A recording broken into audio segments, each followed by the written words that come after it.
RFK Jr. silencing all critics, all Democrats, of course, in his hearing. As we speak, we're going to show you the best hits so far of his confirmation hearing. Plus, Karoline Leavitt absolutely knocked it out of the park yesterday. What an upgrade from Karine Jean-Pierre to Karoline Leavitt, and she did the whole thing without a binder. We'll get to the highlights of yesterday's briefing and one of the greatest epic smackdowns you'll ever see. Stephen Miller absolutely left Jake Tapper stunned and speechless, and we're loving it. And finally, Megyn Kelly has an explanation for all those Democrats, all those elitists, all the liberals, all the media types who were like, gosh, how did this happen? How did Trump win again? And how is he so popular? She's going to explain it all to you. Spoiler alert, it's all your fault. And Megyn Kelly will lay it out for you, and you'll see it coming up right now. I'm #1 best-selling author Larry O'Connor. We're brought to you by Birch Gold. You can call me Larry. Because, I'll be honest, having to call me #1 best-selling author Larry O'Connor, it's a mouthful, and I wouldn't want you to have to go through all of that. But thank you for buying my book, Shameless Liars, and thank you very much for watching our live stream today.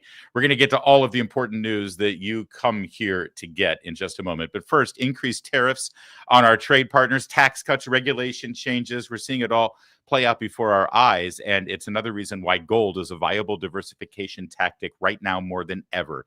Now, Birch Gold, which is the only gold company I would dare to endorse, they're releasing their ultimate guide for gold in the Trump era. It's got a foreword by Donald Trump Jr., and it's really good reading, and it's yours for free. All you have to do is text my name, Larry, to 989898. Get that free copy along with Birch Gold's free information kit on gold. Larry to 989898. Birch Gold is the company I recommend to help you convert an existing IRA or 401k into a tax-sheltered IRA in gold. Did you catch that? No money out of your pocket. These are existing IRAs and 401ks that you currently have that you then convert. Birch Gold is going to help you along the way. Text my name, Larry, to 989898. Get your free copy of the ultimate guide for gold in the Trump era. There's no obligation, just information. They've got an A+ rating from the Better Business Bureau. They've got thousands of happy customers. You too can turn to Birch Gold. Just text my name, Larry, to 989898. Do that today. Well, Robert F. Kennedy Jr. made his way into his Senate confirmation hearing today, and before he even entered the room, before he was sworn in for his testimony, before one question from a blowhard Democrat senator was asked, well, it looked like the mainstream media had already written their headlines. They'd already framed exactly what was going to happen today. This is a screenshot of one of those reporters' laptops. This is taken by Callie Means. Now, you'll know Callie Means. He was in that viral interview with Tucker Carlson that was just a game changer with his sister. His sister is a doctor. He used to be a lobbyist for the pharmaceutical industry, and he's been blowing the whistle on what really goes on here, what RFK Jr. is hoping to expose as the new Secretary of Health and Human Services. And look at this picture he took of one of those reporters. Again, before it even started. He's got his headline, RFK Jr. faces grilling on anti-vax comments and animal mutilation. I love that there's a quotation already before anyone said anything. At confirmation hearing, Trump live updates. There you go. Do we get confirmation? I'm guessing that's New York Times as they do their live blog there from inside the confirmation room. I'll be honest with you. There's a lot about what RFK Jr. has stood for and believed in the past that it goes against my conservative principles and values. After all, he is a lifelong liberal Democrat, right?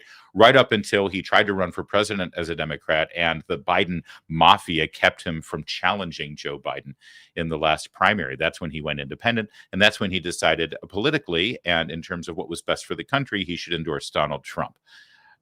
Obviously, the trade-off was that he would get a cabinet-level position, and he got one, Secretary of Health and Human Services. Now, more on that in a little bit, because it sort of is informing my position on RFK Jr. and what should happen with this vote. But again, I want to reiterate, as a conservative Republican, there's a lot about RFK Jr. that I am skeptical of. And I was ready to watch these hearings with that skeptical eye, prepared to see Republicans even challenging him on substantive issues. Now that flew out the window the second the Democrats opened their mouths, because the way they behave today, well, they have flipped me completely. As far as I'm concerned, RFK Jr. should get every single Republican vote in the Senate for his confirmation, if anything, because of how terrified and angry and bleeding out of their eyes, furious with rage the Democrats are. Because the RFK Jr. has done one thing that you cannot do if you're a liberal Democrat. He has turned his back on the party, and he has endorsed Donald Trump. And for that, he must be destroyed. Take a look at what they tried to do to him, and take a look at how cool RFK Jr. was in smacking them down. We start with Ron Wyden of Oregon. You have that clip, Larry? These things cannot be true. So, are you lying to Congress today when you say you are pro-vaccine? Or did you lie on all those podcasts? We have all of this on tape, by the way. Yeah, Senator, as you know, because it's been repeatedly debunked, that statement that I made on the Lex Friedman podcast was a fragment of the statement. He asked me, and anybody who actually goes and looks at that podcast and will see this. He asked me, are there vaccines that are safe and effective? And I said to him, some of the live virus vaccines are. And I said, there are no vaccines that are safe and effective. And I was going to continue for every person. Every medicine has people who are sensitive to them, including vaccines. Right. So he interrupted me at that point. I've corrected it many times, including on national TV. You know about this, Senator Wyden. So bringing this up right now is dishonest. It is. It's dishonest. It's deceitful. And it's one other D. What's the word I'm looking for? It's Democrat. It's a typical Democrat move. Let me tell you something. I believe in vaccines. Obviously, vaccines and inoculations can be incredibly effective. We know that. George Washington was a big fan of inoculations. It helped cure smallpox to a great extent during the winter in Valley Forge for the Continental Army, and part of how we defeated the British. So yeah, vaccines are great. But if you have children, do you have children? I have children. I have 4 children. And when it comes time for the vaccinations for your children, I bet you experience the exact same thing I did. The kids get their checkup. And then the doctor says, all right, it's time for the inoculations. The nurse comes in, hands you a stack of paper like that, double-sided, single-spaced, really small print with all the precautions that you're supposed to read. And you're supposed to read it all and know exactly what you're supposed to be getting yourself into when you're a kid. And she hands it to you as she starts rubbing a cotton swab with alcohol on your child's thigh to press a needle into your kid's flesh. And you're supposed to read through a stack of all these precautions. Makes no sense. Clearly, there's a lot of side effects with these vaccines. Otherwise, why do you get a stack of paper like that? And you're supposed to read it all and digest it and consent to those shots before, as the nurse is plunging the needle into your kid's thigh? It's ridiculous. Obviously, we've got a problem with the protocols and with the schedules right now with our vaccines. And by the way, if they're so sacrosanct and they're so safe and there's nothing wrong with them, then why shouldn't they be scrutinized? They should be able to stand up to scrutiny. They should be able to stand up to challenges. They should be able to stand up to the spotlight and transparency that RFK Jr. wants to shine on them. It's amazing to me when people say, hey, they're perfectly safe. There's nothing wrong with them. Now stop asking questions. That's a red flag for me. All right. Then we get Michael Bennett of Colorado, who was completely unhinged. Watch while he is driven to screaming at Kennedy at this hearing. Did you say that COVID-19 was a genetically engineered bioweapon that targets black and white people, but spared Ashkenazi Jews and Chinese people? I didn't say it was deliberately targeted. I just quoted an NIH-funded and NIH published study. Did you say that it targets black and white people but spared Ashkenazi Jews? I quoted a study, Your Honor. I quoted an NIH study that showed that. I'll take that as a yes. I have to move on. I have to move on. Did you say that Lyme disease is highly likely a materially engineered bioweapon? I made sure I put in the highly likely. Did you say Lyme disease is a highly likely militarily engineered bioweapon? I probably did say that. Did you say that? And that's what the developer of I Line want all 2 of our said. colleagues to hear it, Mr. Kennedy. I want them to hear it. You said yes. Did you say that exposure to pesticides? I want them to hear it, Mr. Kennedy. I want them to hear it. What I want them to hear is you say yes or no, but then not give any explanation or expand on the statement that you're agreeing that you made. In other words, I want to pull all of these quotes out of context. You're not allowed to explain it or rationalize it or in any way give us some sort of thoughtful, descriptive reinforcement for why you were led to say the thing that you said. That doesn't matter. Facts don't matter. Your opinion doesn't matter. We just want you to concede that you said it. That's not a hearing. This is not an evaluation of who this man is, what he believes, and what he stands for. This is just some attempted. I mean, this is as informative as a Jake Tapper interview or a Margaret or a Kristen Welker Meet the Press interview. That's all this is. This is George Stephanopoulos. Yes or no, yes or no, yes or no. This is supposed to be a hearing where the American people can evaluate this man about who he is, what he has said, and why he said it, and what he thinks and what he believes. But see, Democrats don't want that. Democrats are playing gotcha game. Tells me they're scared. That makes me happy, actually. It makes me like Robert F. Kennedy Jr. even more. Thanks, Dems. That's what you've done here. Here's some more. Causes children to become transgender. No, I never said that. Okay, I have the record that I'll give to the chairman, and he can make his judgment about what you said. Did you write in your book, and it's undeniable, that African AIDS is an entirely different disease from Western AIDS? Yes or no, Mr. Kennedy? I'm not sure if I made that. Okay, I'll give it to the chairman, Mr. Kennedy. And my final question, did you say on a podcast, and I quote, "I wouldn't leave abortion to the states. My belief is we should leave it to the woman.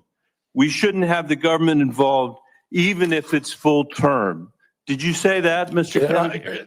Senator, I believe that every abortion is a tragedy. Did you say it, Mr. Kennedy? This believe- matters. It doesn't matter what you come here and say that isn't true, that's not reflective of what you really believe, that you haven't said over decade after decade after decade, because unlike other jobs we're confirming around this place, this is a job where it is life and death for the kids that I used to work for in the Denver public schools and for families all over this country that are suffering from living in the richest country of the world that can't deliver basic health care and basic mental health care to them. It's too important for the games that you're playing. You know, it's funny. All of these things that Robert F. Kennedy Jr. said that Michael Bennett now is screaming about and so indignant and so outraged, he said all of these things when he was a Democrat. And Bennett had nothing to say about it. They loved him. He's a Kennedy, after all. He's great. Are you kidding? He looks good. He'll show up. He'll raise money for us, and he'll get our party elected. It's when he flipped and endorsed Donald Trump. That's when they got outraged out on. By the way, what was that last thing you said? That the kids in his district that he represents, that this country can't supply basic fundamental health care to? Didn't we vote for Obamacare like 14 years ago? Didn't that fix all of this? I was told Obamacare was going to fix all of this.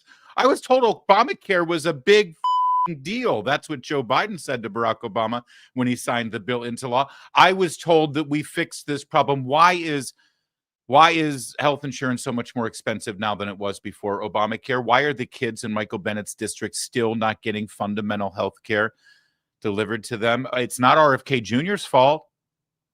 Why is he getting screamed at for this? Amazing. I don't know how this happened. Mark Warner of Virginia, he was really priceless going after RFK, but Bobby held his own. Take a look. I saw an email that you put out Monday night, or your campaign did, in a fundraising email. Your presidential campaign celebrated that the freeze on all new regulations, guidance, and announcements is a way to protect unelected bureaucrats from further undermining our health freedom. Then you ask your donors to help pay for your campaign debt. Did your campaign, and you put out that? I don't think my campaign exists anymore. All right, well, listen, I got to tell you this.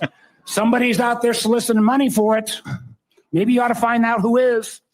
So the fact that you celebrate this freeze Do you think that was a good idea to put all of this on hold for 90 days, funding and any kind of further work, NIH research? As Chairman Crapo pointed out, I'm not asking for, I love Mike Crapo. I'm asking you. You're up for a very important position. as he pointed out, Senator, the let me just- portals that were closed were not closed as a result of the Trump Let me just tell you, administration's I'd like you to purposeful explain, policy. excuse me, sir, I'd like you to explain to a domestic violence center in Richmond that's saying because this freeze, they may have to close down, where those battered women to go. Or a rural nonprofit I've got in the Chinook Valley who's saying that freeze is going to potentially shut down their ability to operate. So I guess if you deny or don't know what your campaign's sending on, you don't know if you raised a lot of money Monday night. I'm saying that the Trump administration You don't know if has- you raised a lot of money. the Trump administration has made clear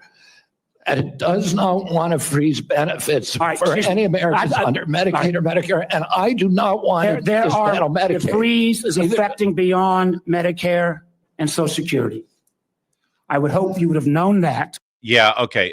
Mark Warner, by the way, just so you know, and you can go back and find the video yourself, Mark Warner told his constituents in a Facebook video directly to them back in 2010 that he would not vote for Obamacare if he believed that it meant that if you liked your doctor or liked your health insurance, that you would lose your doctor and lose your health insurance. Of course, that's exactly what happened because Barack Obama and the Democrats lied about it. Mark Warner either was too stupid to understand exactly what the bill would do when Republicans were warning that that was exactly what it would do, or he knew and he lied to his voters. But of course, that was back in 2010. And here we are 15 years later, and he's still got his job, because he's a bald-faced liar. And I didn't hear any outrage from him when it was discovered that, in fact, people did lose their doctors and did lose their insurance. I'm sorry, you're on this committee. You want to talk about health insurance? You want to talk about people losing their aid? What about people who lost their doctors and lost their health insurance because you voted for Obamacare? And you weren't angry at Obama about that, or her Secretary of Health and Human Services. And by the way, we were lied to about COVID endlessly over and over again. I don't remember you being outraged about those lies. I don't remember you being outraged about the members of the military who live in your state of Virginia with one of the highest concentrations of active duty military, and they lost their jobs and were discharged from the military because they refused to take that shot. And you said nothing on their behalf, Senator Mark Warner. And now you've saved your outrage for RFK Jr. over a fake non-controversy, this freeze of non-governmental organizations that President Trump put into effect yesterday? You're a joke. You're a lying, hypocritical joke. He had one more moment with Bobby Kennedy, and Kennedy owned him once again. It's a great moment. This should be the clip you see across the board on cable news today, but you won't. But here it is for you right here. We do a lot more on. Will you commit not to fire anyone in the health arena who currently works on protecting Americans from cyber attacks in their healthcare files? I will commit to not firing anybody who's doing their job. Based on your opinion, based upon your opinion, or your political agenda, or Mr. Trump's political agenda? Based upon my opinion.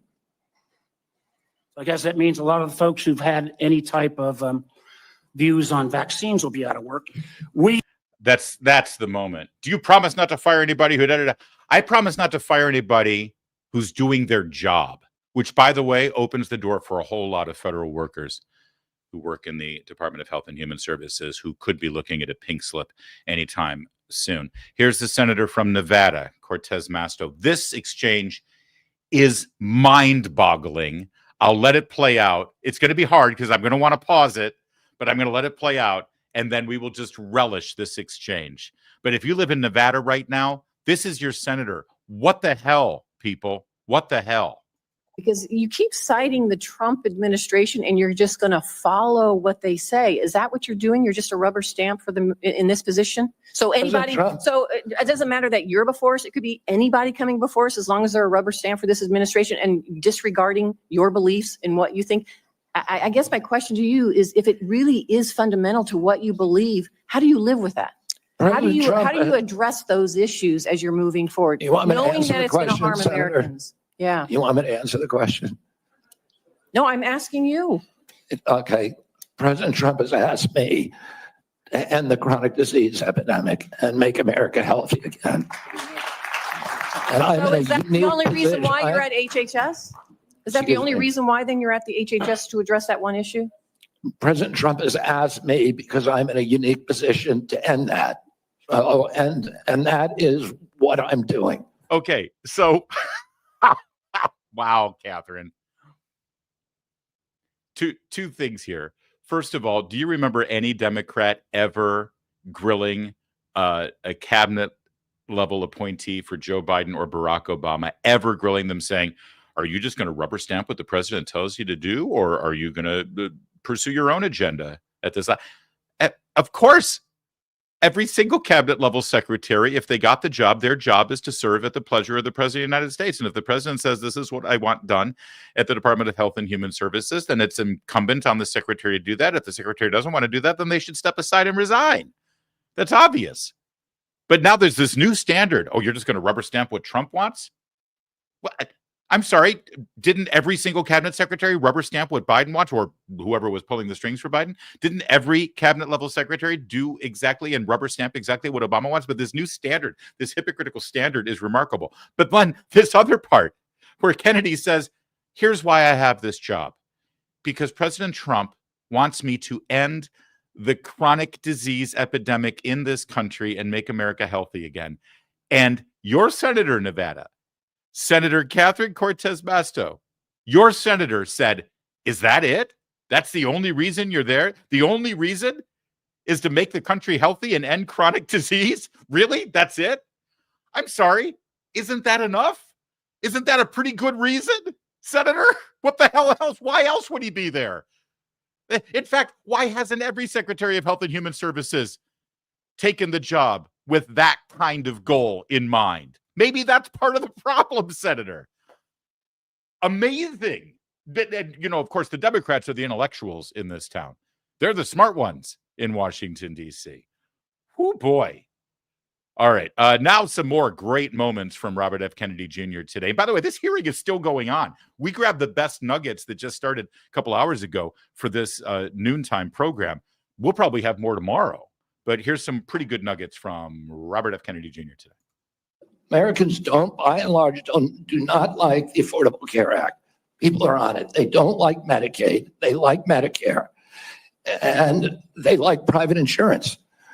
We need to listen to what they would prefer to be on private insurance. Most Americans, if they can afford to be, will be on private insurance. We need to figure out ways to improve care, particularly for elderly, for veterans, for the poor in this country. And Medicaid, the current model is not doing that. I would ask, any of the Democrats who are chuckling just now, do you think all that money, the $900 billion that we're sending to Medicaid every year, has made Americans healthy? Do we think it's working for anybody? Are the premiums low enough? Thank you. That's the only question that these senators who say they care about health systems in America and basic health care for Americans, that's the only question they should be asking. He's right. Americans don't like Obamacare. Americans would prefer to be on a private health insurance program that actually is unencumbered by government intervention that gives them exactly the kind of coverage that they want. They're not allowed to get that right now because Obamacare has so many mandates in it. And the bottom line is you're spending $900 billion on Medicaid and everybody's miserable and they hate it. You really think you're getting your money's worth? Maybe we should think of a new way of approaching this. Thank you. By the way, is it me or that blonde chick behind Bobby Kennedy? She looks just like Larry David's wife from Curb Your Enthusiasm, right? That's amazing.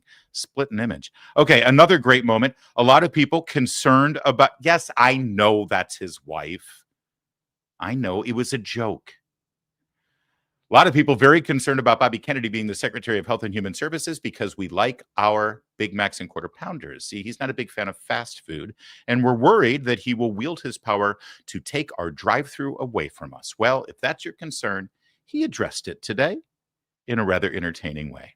If you like a cheeseburger, a McDonald's cheeseburger, or a Diet Coke, which my boss loves, and you should be able to get them. If you want to eat Hostess Twinkies, you should be able to do that, but you should know what the impacts are on your family and on your health. There you go. See, listen, if you like it, sure, go ahead and eat it. But at the very least, know what you're getting into. And I think most Americans can sign on with that kind of agenda. So McDonald's will not be outlawed, but maybe there will be more in terms of education to let people know just how damaging some of the processes they use to deliver your Big Mac is. By the way, one other thing, as a conservative Republican, I have also been concerned about Bobby Kennedy Jr. being in charge of the Department of Health and Human Services because he has not met an abortion he doesn't approve of. That's a problem for me. I'm sorry. So he was asked by a conservative Republican specifically about the abortion issue. And if you're like me and you do have concerns about that, here's his answer. I agree with President Trump that every abortion is a tragedy. I agree with him that we cannot be a moral nation if we have 1.2 million abortions a year. I agree with him that the states should control abortion. President Trump has told me that he wants to end late-term abortions, and he wants to protect conscience exemptions, and that he wants to end federal funding for abortions here or abroad. That's Title 10. I serve at the pleasure of the president. I'm going to implement his policies. Thank you for that. Thank you for that, indeed. Thank you for that. Indubitably, thank you for that. Listen, as I said, I'm a little bit skeptical of this guy for various reasons, and understandably, I'm a conservative Republican. He's a liberal Democrat. But here's the deal. As I've said from the beginning, President Trump deserves the cabinet that he wants. He wants Robert F. Kennedy Jr. as the Secretary of Health and Human Services. He wants him to focus on some very specific things. And what I've heard so far is that's exactly what Bobby Kennedy's going to do. Focus on these very specific things and get stuff done. And, well, I mean, the bottom line is this.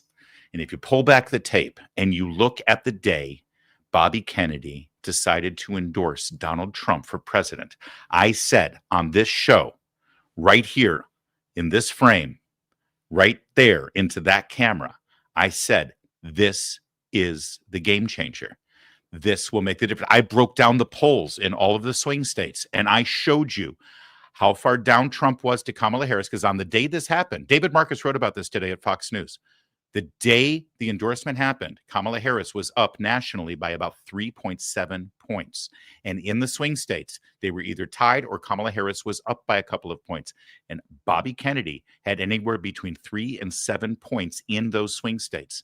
And I said, if he even gets a little over half of those votes, Trump wins. I laid it out. If you go back and look at the tape, everything that I've done is right here. Find that video, and I break it down, how Bobby Kennedy's endorsement of Donald Trump will make the difference, and it did. So think about it for a minute. Think about the inauguration last week. Think about the first week of this presidency. Think about the rest of his cabinet. Think about the America First agenda. Think about the deportations. Think about the border security. Think about everything that goes along with Donald Trump being president and at the same time keeping Kamala Harris from being president. If that bargain, if that deal, if that handshake is that we get all of that thanks to Bobby Kennedy's endorsement, and Bobby Kennedy is Secretary of Health and Human Services, we take that deal. We take that deal in a heartbeat. So yeah, between that reality, between the fact that Mr. Kennedy today said that he was going to focus on those specific things and he would actually carry through on certain aspects of the abortion, the pro-life agenda that President Trump has articulated, and the fact that him being there has driven the Democrats in Washington, D.C. absolutely insane. Boom. It's settled. I am all in for Kennedy.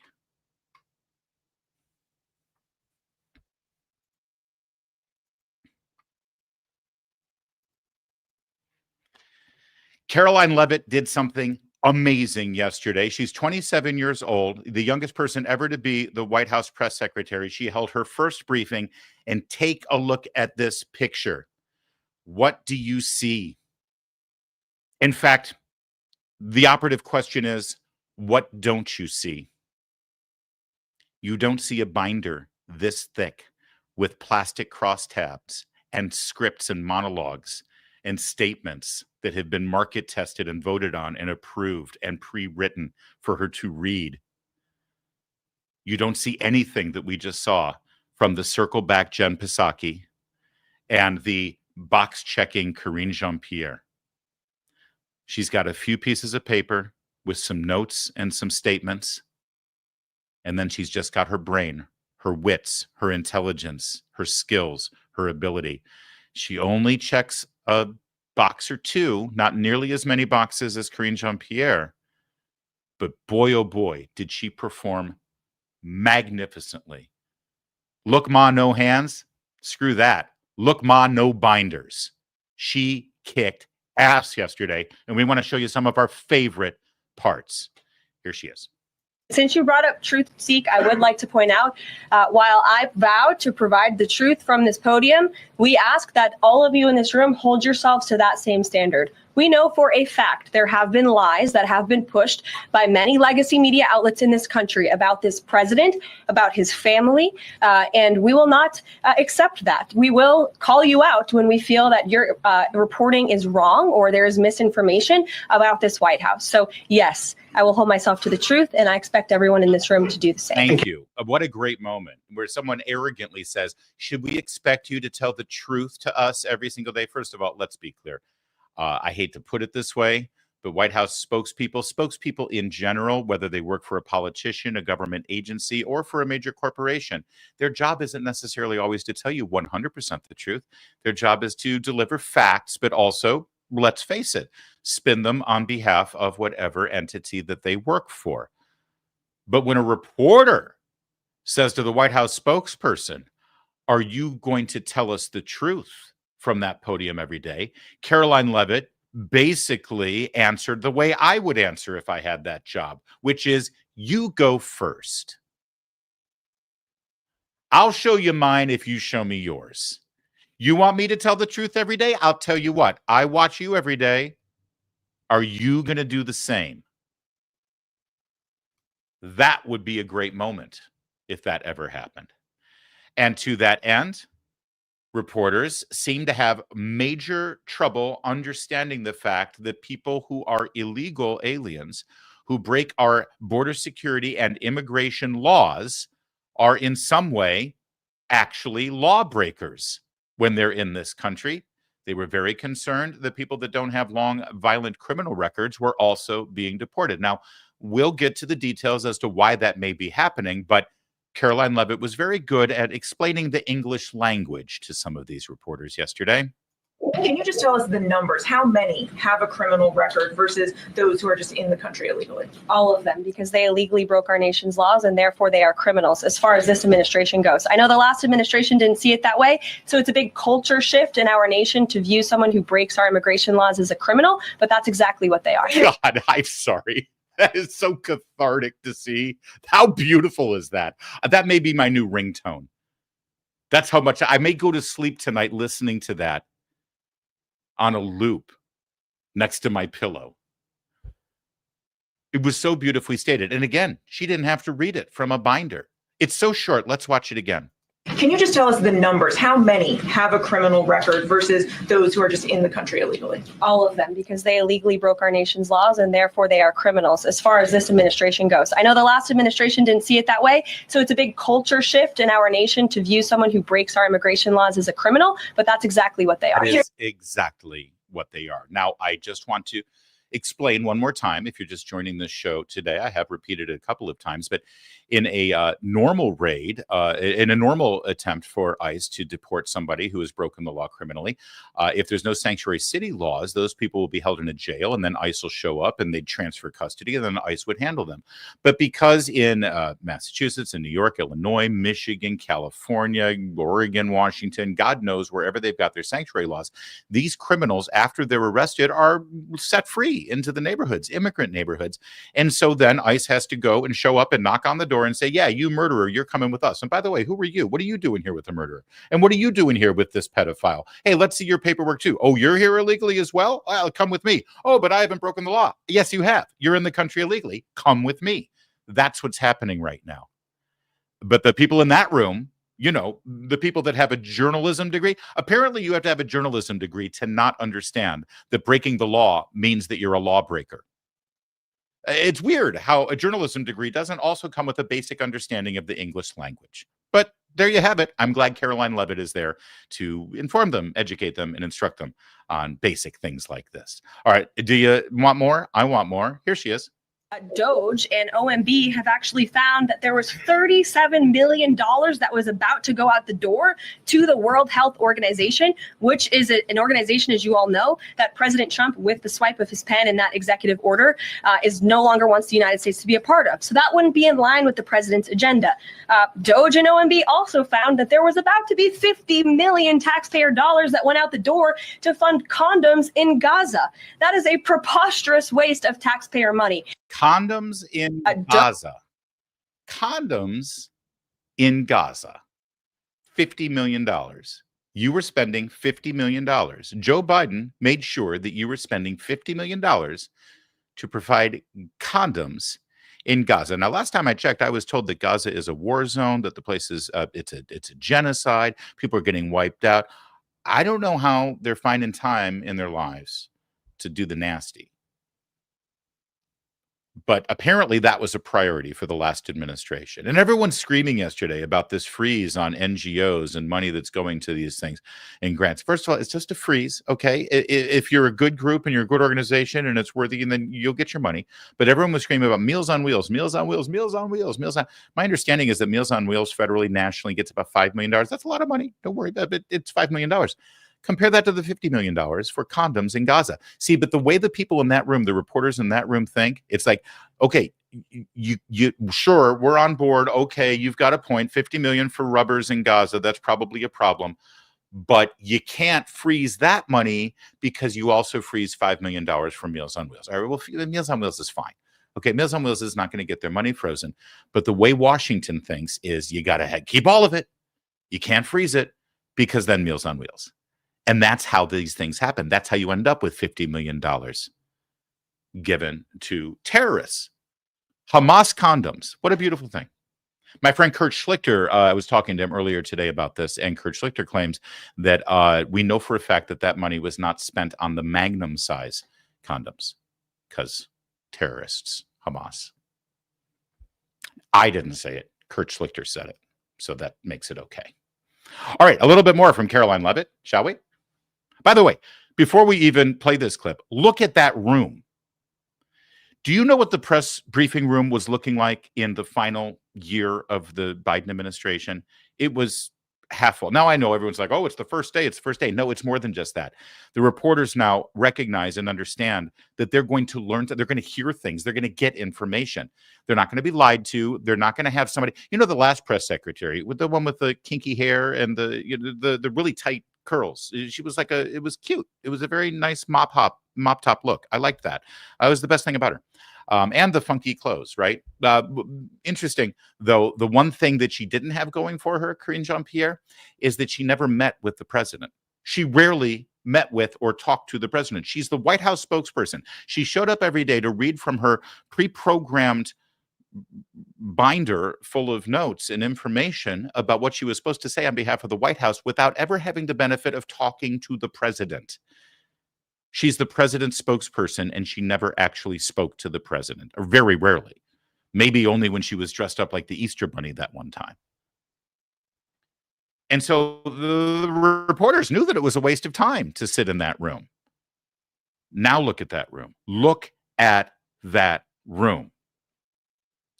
Because they know that there is a new president and there's new transparency, and we actually have a free flow of information between the media and the White House. And you know what? They'll never admit it, but reporters love this, and they hated the last White House. They'll never say it. They'll never tell you, but it's true. All right, let's put this Clay out.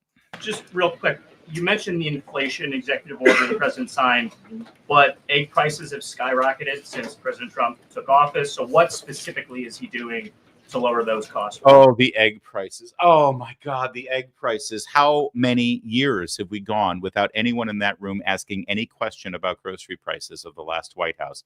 It was all tied to the president's policies. The price of groceries skyrocketed because of monetary policies, because of spending, because of inflation and interest rates, and energy costs, by the way. Anyone who, again, I swear to God, these reporters don't actually know the news.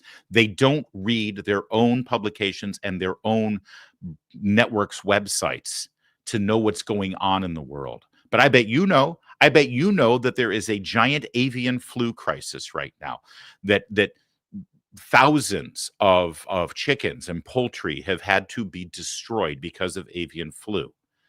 And that is why the price of eggs have skyrocketed over the last 2 weeks. It has to do with, it probably came from China, by the way, but I don't even want to go down that road yet. That's what's going on. It has nothing to do with the president's policy. I love this. Since he took office, so in 1 week, the president has done something to make egg prices go up. Why hasn't he done anything? Because he can't stop the avian flu. All right, I haven't even heard Karoline Leavitt's answer, but I can answer it because this reporter doesn't even follow the news. By the way, do you see this woman wearing white just above where it says 2TO? See the woman wearing white? Is that Scott Pressler in drag? Or is that Caitlin Collins from CNN? I report, you decide. Okay, here we go. Really glad you brought this up, because there is a lot of reporting out there that is putting the onus on this White House for the increased cost of eggs. I would like to point out to each and every one of you that in 2024, when Joe Biden was in the Oval Office or upstairs in the residence sleeping, I'm not so sure, egg prices increased 65% in this country. We also have seen the cost of everything, not just eggs. Bacon, groceries, gasoline have increased because of the inflationary policies of the last administration. As far as the egg shortage, what's also contributing to that is that the Biden administration and the Department of Agriculture directed the mass killing of more than 100 million chickens, which has led to a lack of chicken supply in this country, therefore a lack of egg supply, which is leading to the shortage. She literally just explained what came first, the chicken or the egg. And, well, the killing of all of those chickens certainly led to the egg not showing up when you need it most. That was a brilliant performance. She was great. We could have done the entire hour just on Karoline Leavitt yesterday. We wanted to give you our favorite clips. Let me tell you something. This was day one, her first day as a 27-year-old woman. She had to have some butterflies. She had to be a little nervous. She didn't show it. And you know that she's just going to get better from this point forward. Good Lord. What's it going to be like 6 months from now? The way she owned them yesterday, I cannot wait to see what happens further. And maybe, just maybe, the White House press corps will be better for it and be more informed for it and actually do their job. Maybe, sorry, I can't even say it with a straight face. That's never going to happen. But at least Karoline Leavitt will be there to hold them accountable every day. All right. Excuse me.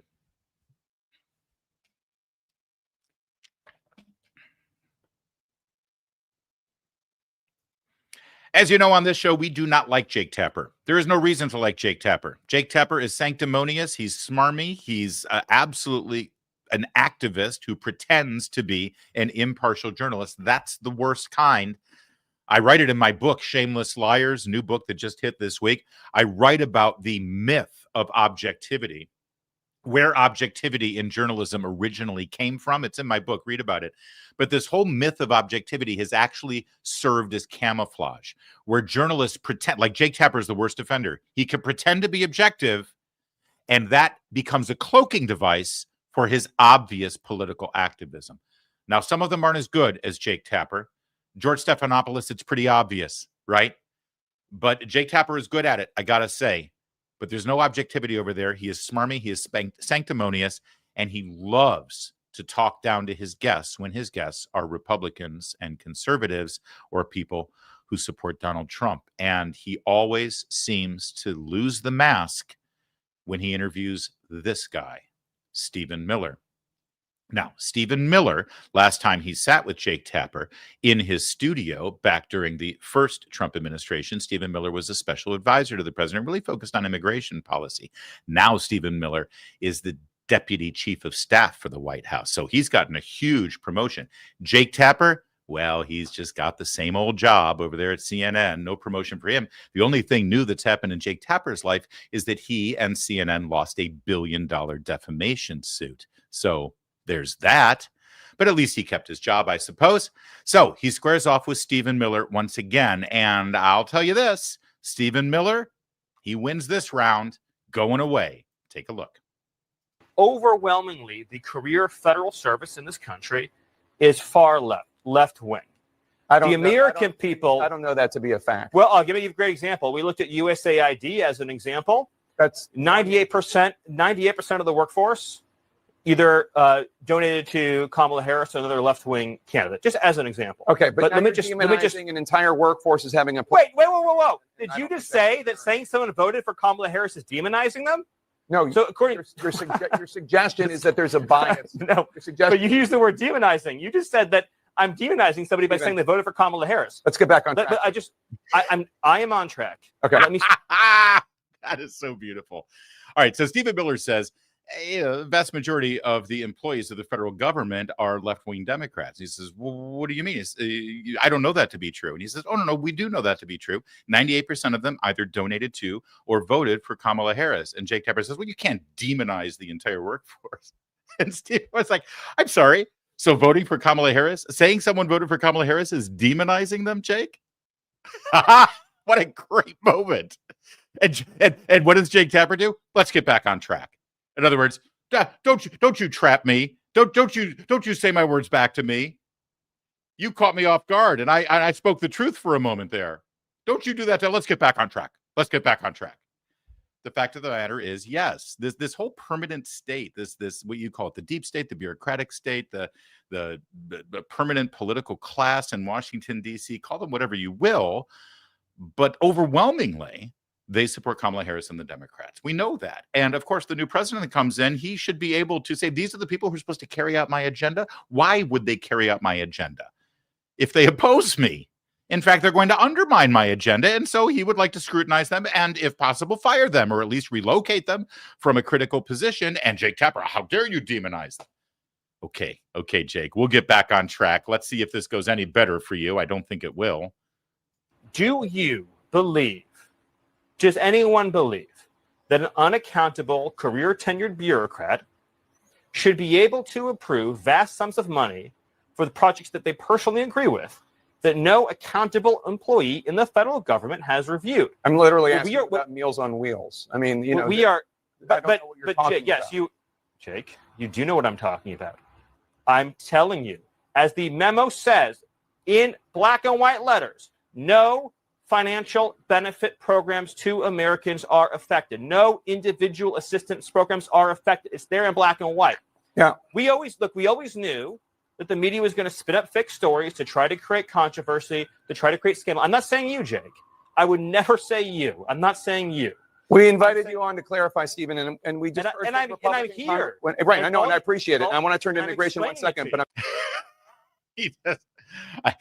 Jake Tapper keeps wanting to change the subject. Let's turn to immigration then, right? Okay, fine. Let's turn to immigration, shall we? But that is, again, a great own. It's like all you people in the media, not you, Jake, you would never do such a thing, but all you people in the media, Meals on Wheels, Meals on Wheels. The memo clearly states that any benefit program that goes directly to the American people is not being affected. And by the way, even if Meals on Wheels is put on hold for a week, fine. Let them wait out a week. They can go to NGO, or they can go to OMB, and they can say, no, we're fine. We shouldn't get caught up in this web. And then OMB can evaluate it and say, yeah, okay, you guys are non-political. We'll go ahead and free up your funding. But what about the condoms to Gaza, right? That's the point. All right. And then the immigration conversation comes up, and this absolutely is exquisite. I'm going to try to let the whole clip play, and then we'll comment on it, but it's so good. Let's watch. The priority, though, when it comes to these deportations, is the initial goal, as we had been told by Trump allies after the election, to go after those first as a priority, to go after those who have committed violent crimes and are part of violent gangs? Or is it, we're just going to go after anybody who is in this country illegally? We're not going to prioritize. Well, yes, we are going to prioritize. So first of all, the numbers you cited are a floor, not a ceiling, very importantly. They're a floor. The goal is to arrest at least that many, but hopefully many more. And the Department of Justice is going to be closely involved in providing the manpower to help achieve those objectives as laid out in the president's executive order. Yes, ICE is absolutely prioritizing terrorist, public safety threats, and national security threats. It is also true that Joe Biden admitted some unknowably large number of millions of illegal immigrants into this country, all of whom are ineligible for asylum, ineligible for any form of immigration relief, are ineligible to remain in the country. So if you look at public polling on this issue, About 70% of Americans think that everybody that Joe Biden let in should be removed. About 80% of Americans agree that all criminal aliens should be removed. That's the baseline of public opinion support. So you are going to prioritize the violent criminals, though. That's the thing. Yes, but we're not going to immunize everybody that Joe Biden let in. I mean, let me ask you a hypothetical, and you can treat it as a rhetorical question, not answer it if you don't want to, Jake. I appreciate it. Let's say that an illegal alien arrived in the last 3 months of the Biden administration from, say, Peru. He was released. He failed to appear in immigration court. He was issued a final removal order. So showed up, got released, didn't appear, ordered deported. Been here for 6 months. Is it your position, Jake, that guy should get to stay till the end of his life? I mean, what kind of country can run that way? Okay. I mean, no country in the world runs that way. So let me, what is the... Spoiler alert, Jake did not answer the question. But the question answers itself, right? And that's why Stephen Miller did such a good job in this interview. I mean, you've seen 3 different strikes. Normally, Jake Tapper would be out, but we're going to give him one more chance, especially on immigration, because he asks what every liberal Democrat in Washington, D.C., especially people in the media, have been asking: who's going to pick my strawberries? Who's going to pick my tomatoes? Who's going to mow my lawn? Who's going to clean up my hotel room? Who's going to bus my table? Who's going to babysit my kids? We need this cheap labor. We need to exploit these people. Now, Jake didn't exactly ask it that way, but he basically did. And I want you to pay close attention here, because the answer Stephen Miller gives that Jake Tapper tries to end, tries to move on, tries to accuse him of changing the subject. The answer Stephen Miller gives is a piece of information, a fact about immigration and the manual labor force that illegal immigrants comprise that you never hear anywhere, right? By the narrative that Jake Tapper and his pals in the media continue to push on the American people, you would think that 90% of the people coming to this country are coming here to work hard, get down on their hands and knees, and pick lettuce and tomatoes for you, right? That's all you would believe. So watch this. You're going to learn something that I bet you've never heard before. Jake Tapper's never heard it, and he tries to ignore it, and he tries to change the subject. He tries to accuse Stephen Miller of changing. Don't change the subject with those facts. Don't you deliver facts and information here, because that's going to get in the way of my agenda. Take a look at this. This is amazing. A question, because one of the reasons that President Trump got elected, according to President Trump in an interview, I think it was with Kristen Welker of NBC, was because of grocery prices. Not the only reason, but a reason: high prices, inflation, especially at the grocery. The Department of Agriculture says that between 2020 and 2022, 42% of crop workers were undocumented immigrants. And in many cases, as you know, these migrants do jobs many Americans do not want to do. So how does President Trump make sure that the effort to deport people who are not in this country legally doesn't end up hurting Americans who want safe borders, absolutely, but also don't want to see even more higher prices in groceries? Well, I mean, I'm sure it's not your position, Jake. You're just asking the question, that we should supply America's food with exploitative illegal alien labor. I obviously don't think that's what you're implying. Only 1% of alien workers in the entire country work in agriculture. The top destination for illegal aliens are large cities like New York, like Los Angeles. All right, we're going to pause it there for a minute, because I want to make sure you didn't miss it. Did you hear that? So Tapper says that according to the Agriculture Department or the Farm Bureau, whoever he quoted, that 42% of agriculture workers are illegal immigrants, which, by the way, if that's true, I'm sorry, those entities should be either shut down or there should be raids. How are they working? Are they utilizing identity theft? Right? All right. So 42%, that's huge, 42%. But see, to the untrained ear, what you think you're hearing when you hear that stat is that nearly half of the people in this country illegally are farm workers. No. What he's saying is that nearly half of the farm workers are illegal immigrants. Stephen Miller just gave you the most important data point at all when it comes to this argument. Did you hear it? 1% of the illegal immigrants that come into this country work in agriculture. 1%. 1%.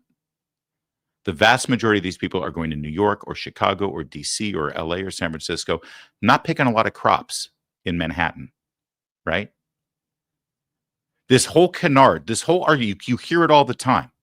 well, who's going to pick the strawberries for my smoothie, man? I mean, like, as if that's actually an argument to keep our borders wide open. There's nothing more elitist and disgusting. And I'm glad Stephen Miller called him on. Oh, I'm sure you're not making the argument that we should exploit illegal immigrants so that your grocery bill is cheaper, Jake. You wouldn't make that argument, would you?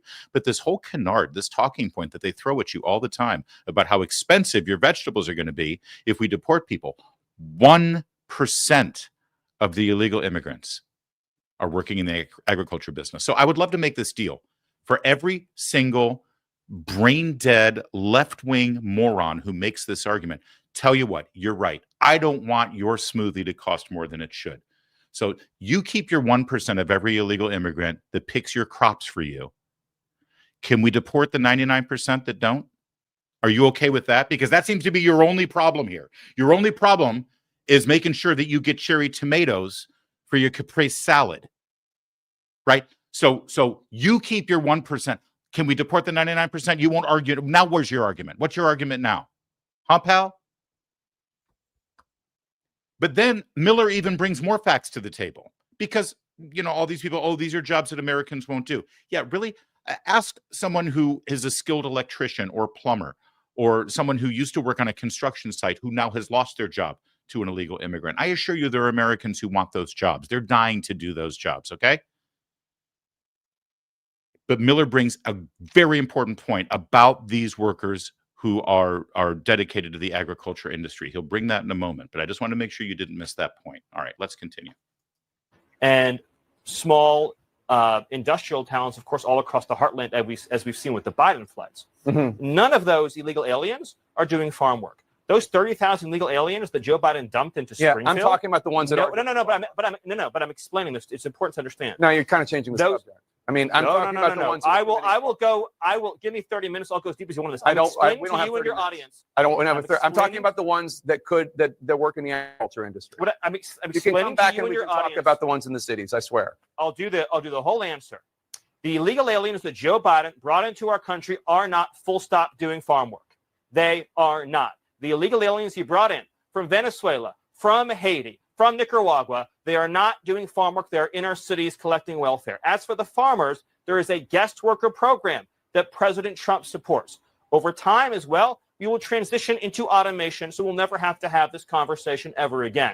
But there's no universe in which this nation is going to allow the previous president to flood our nation with millions and millions of illegal aliens who just get to stay here. And we are especially not going to allow a subset of those illegal aliens to rape and murder our citizens. So we are going to unapologetically enforce our immigration laws. And as I'm sure you will celebrate, we are going to unleash the power and might of the U.S. government to eradicate the presence of transnational threats on our soil. So that was incredibly effing brilliant.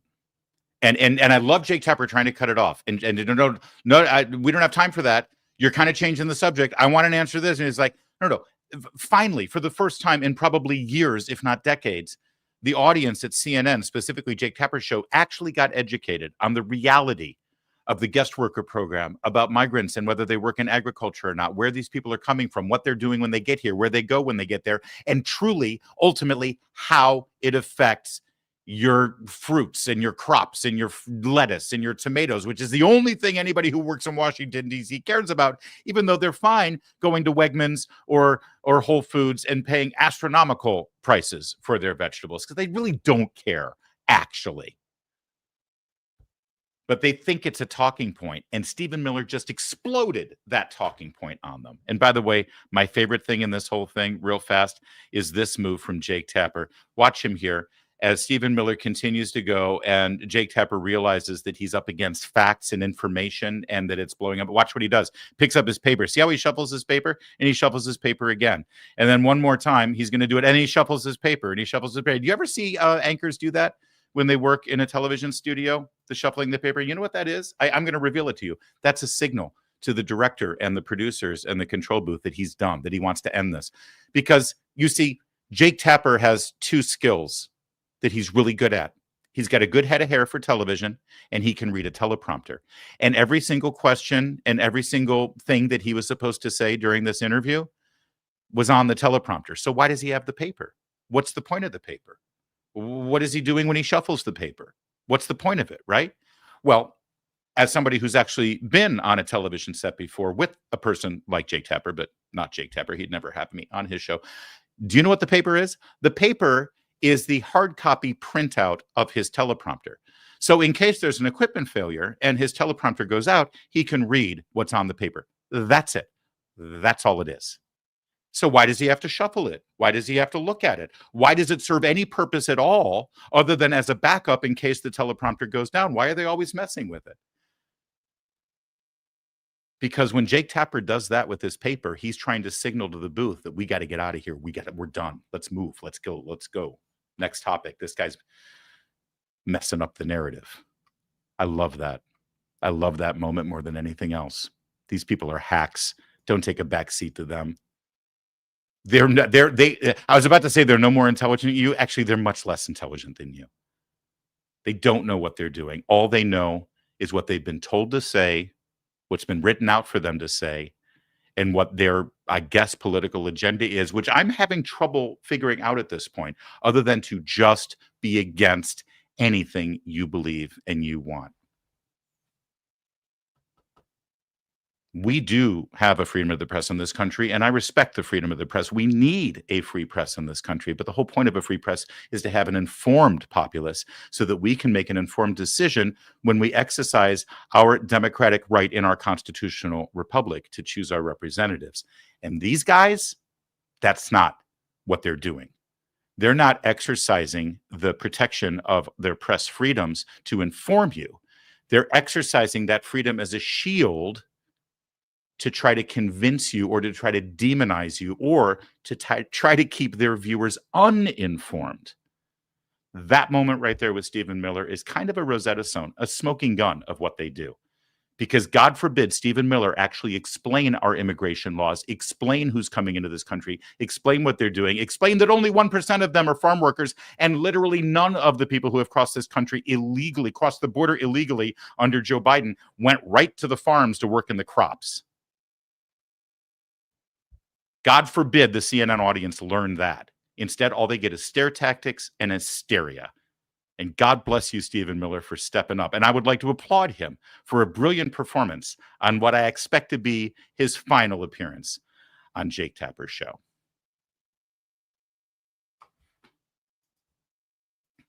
Whew. That was fun. All right, one more. Let's do one more. In certain corridors of power in Washington, D.C. and Manhattan, there are still very wealthy, elitist, liberal Democrats who work at institutions like television networks or universities or book publishing houses, what have you, maybe even a Starbucks here and there, that are still very confused about what happened this last November. They're very confused that Donald Trump won the presidency. They don't quite understand how the greatest, most gifted politician to ever walk amongst us, Kamala Harris, did not win this election. After all, she was a flawless candidate and she ran a flawless campaign. That's what they keep telling themselves. And in their echo chambers, that's what they keep hearing. Echo chambers like PBS, for example. In fact, PBS did a bit of an expose on what really happened here and how did we get here. And to their great benefit and credit, I have to say, they did something that was rather unexpected. They brought somebody onto PBS who actually knows what she's talking about and can actually inform the viewers in that echo chamber of the Upper West and East Side of Manhattan and Northwest Washington, D.C., inform them exactly what did happen. Her name, you know her, is Megyn Kelly. And Megyn Kelly, who I think it's fair to say was not the biggest Trump fan in the world 4 years ago, Megyn Kelly, in fact, did explain it to that echo chamber, explained it to the people living in that bubble. I don't know if they were listening, but I think you'll find it gratifying to hear Megyn Kelly lay it all out for them. Take a look. The lawfare in general was the biggest turning point. The lawfare was a catastrophic mistake by the Democrats. I mean, say what lawfare is for trying to criminalize a political battle, trying to go after one's political opponent with criminal charges, and on top of that, civil cases that could ruin a man. Trying to put him in jail was a bridge too far. I know that there are going to be a lot of left-leaning Democrats who hate Trump watching this saying, but rule of law, but no one's above the law. And I am here to tell you, even if that's true, and I don't happen to agree that he broke a law at all, but even if it's true, the electorate rejected it out of hand as too much. It made the Democrats look radical. It made the Democrats look like they were the ones who were anti-democratic. It undermined their core argument against Trump on January 6th. They shot themselves in the foot. And so as the cases started rolling on, the anger on the right and the middle, which is where most of my audience is, grew. And I saw it in my emails, in my comments, in the feedback I got from my audience live on SiriusXM and elsewhere. And the raid kicked it all off. All right. Now, there's more to this, and it's brilliant. And I hope you see what's happening right now. When Megyn Kelly is asked, how did this happen? And she said, you did it. It's your fault. It was a bridge too far. You tried to criminalize your political opponent. You tried to bankrupt him. You tried to throw him in jail. You tried to ruin him. You tried to criminalize him because you didn't like his politics, and you tried to damage him so that you thought it would prevent him from being electable. But she just said something so critically important that I don't want it to go by. We're going to watch the rest of this. We're only about halfway done.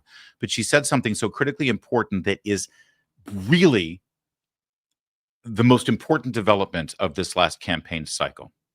When Megyn Kelly said, I heard it from my viewers live in real time. You see, wherever you're watching this show right now, it has something very distinct from what PBS or CNN or MSNBC or all the broadcast networks have. We have something very special and very important, and it's right there. Can you see it? Do you see that right there? It's your comments. Right down there. There they are. I can see them. Your comments, your reaction, your opinion. This is the democratization of media. We talk about the gatekeepers no longer being able to prevent people from being on the network. Think about it. And I hate to keep plugging my book, but I have a whole chapter on Megyn Kelly and the end of the gatekeepers in the media, because Megyn Kelly is the perfect example of this. Megyn Kelly worked for Fox News, and she was anti-Trump, or Trump skeptical, to say the least, during the first Trump administration. So much so, and she had the highest ratings on the network, by the way, because she had a very smart and good show, even if she was negative about Donald Trump. It should tell you something that on Fox News with conservative viewers, we still tuned into the show because we respected the show for being smart. NBC News thought, oh, this is great. She's got high ratings. She's pretty. She's smart. And she doesn't like Trump. We're going to hire her and we're going to put her on NBC News and it's going to be great. The problem is she's not liberal.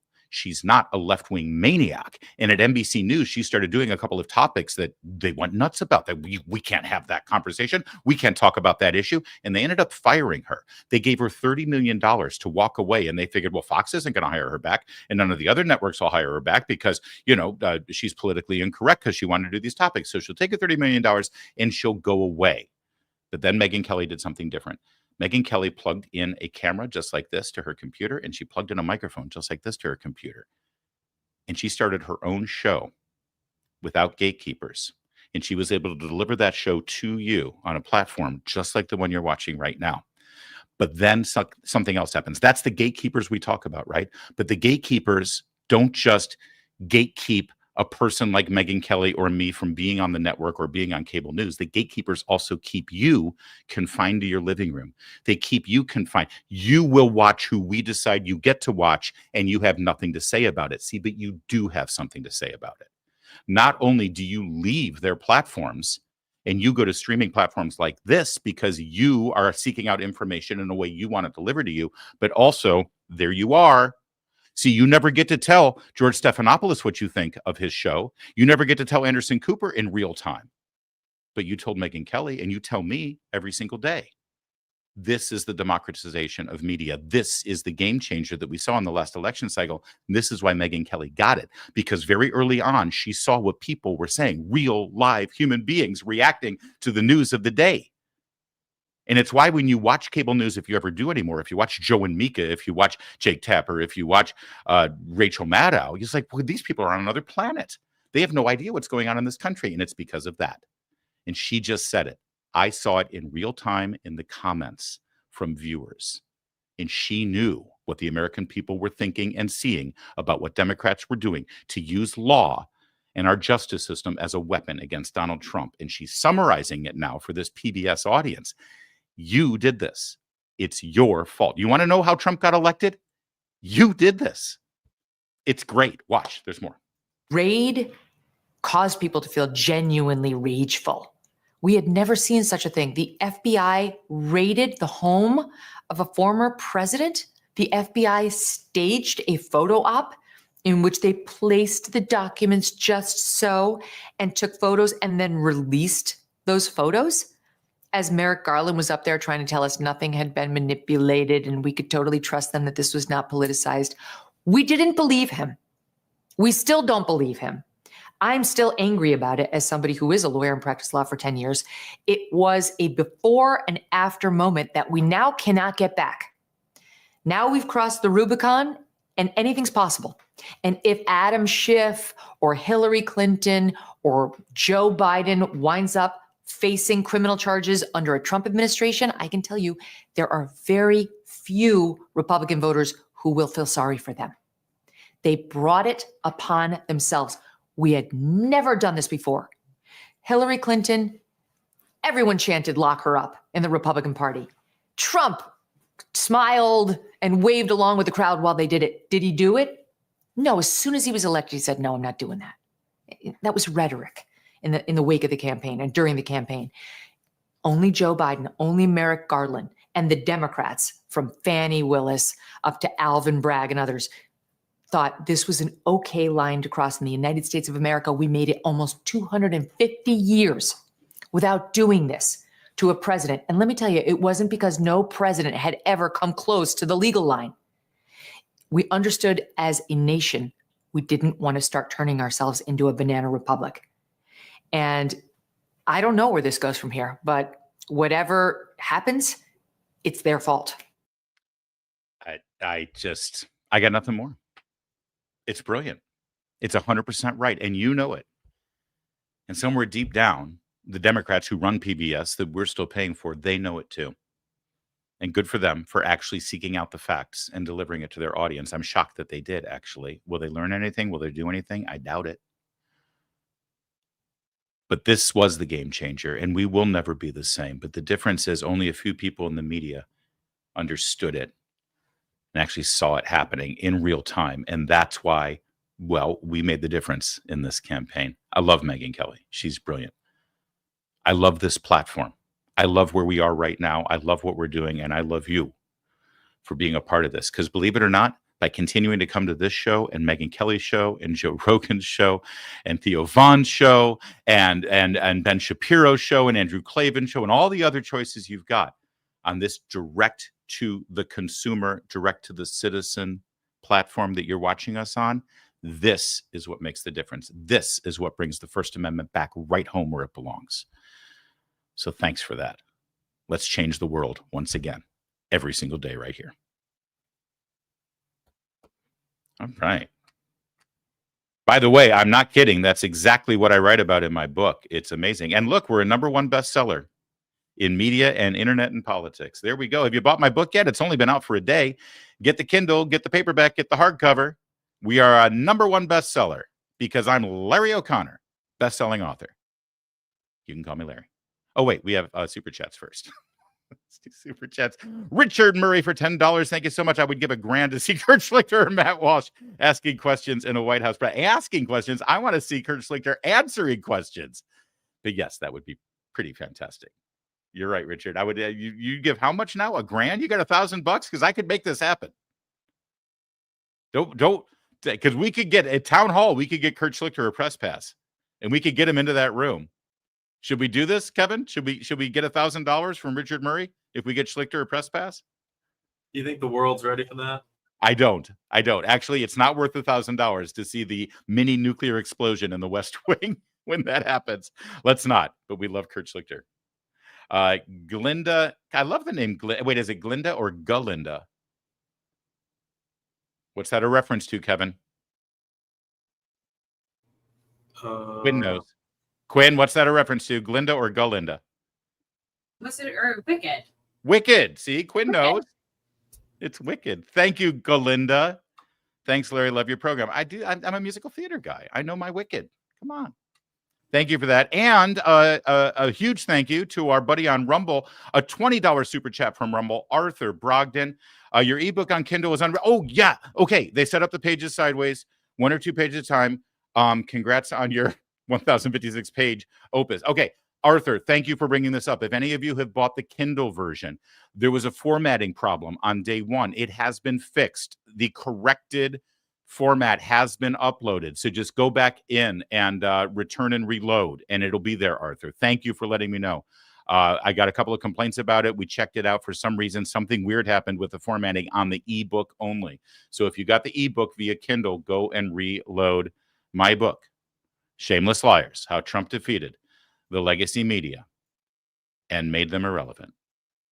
#1 bestseller with a really wonky formatting problem on the ebook, but now it's fixed.